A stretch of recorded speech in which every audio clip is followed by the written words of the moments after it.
Magandang araw po. Narito na po ang magiging lagay ng panahon ngayong araw ng Biyernes, September 27, 2024. At low pressure area sa loob ng Philippine Area of Responsibility nagdevelop na bilang isang tropical depression.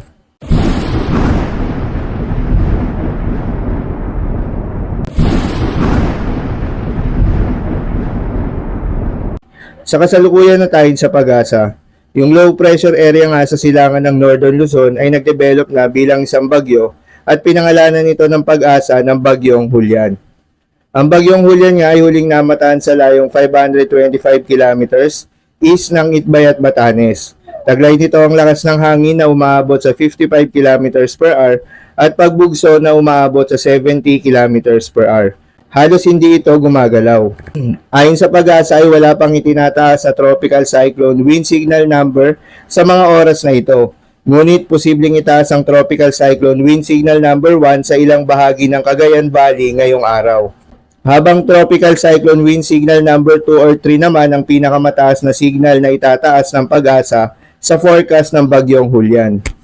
Para naman sa magiging track nitong si Bagyong Julian, inaasahang magkakaluping path ang forecast track ni Bagyong Julian sa karagatang silangan ng Batanes at Cagayan sa mga susunod na araw.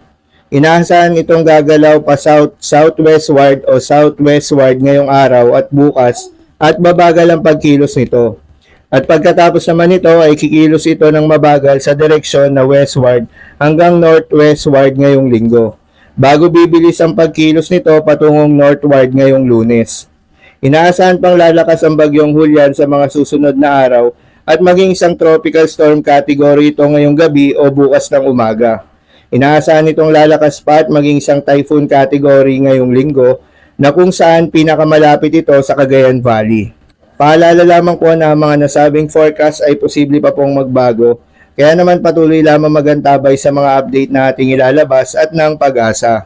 Para naman sa magiging rainfall forecast nitong si Bagyong Julian, asahan ngayong araw hanggang bukas ng tanghali ang moderate to heavy rain sa Cagayan, habang bukas ng tanghali hanggang linggo ng tanghali ay asahan rin yung moderate to heavy rains sa Cagayan, Isabela, Batanes, Apayao at Ilocos Norte. Habang sa linggo ng tanghali hanggang Lunes ng tanghali ay asahan ng heavy to intense rain sa Cagayan, Batanes, Apayao at Ilocos Norte.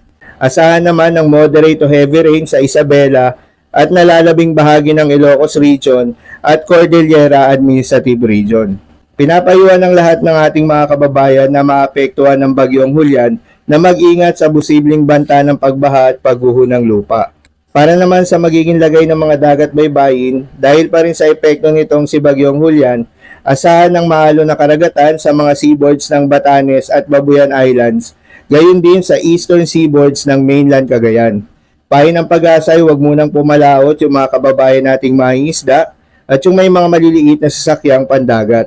Habang iba yung pag-iingat naman sa mga seaboards ng Cagayan at Isabela dahil inaasahan naman ang katamtaman ng mga paghalon.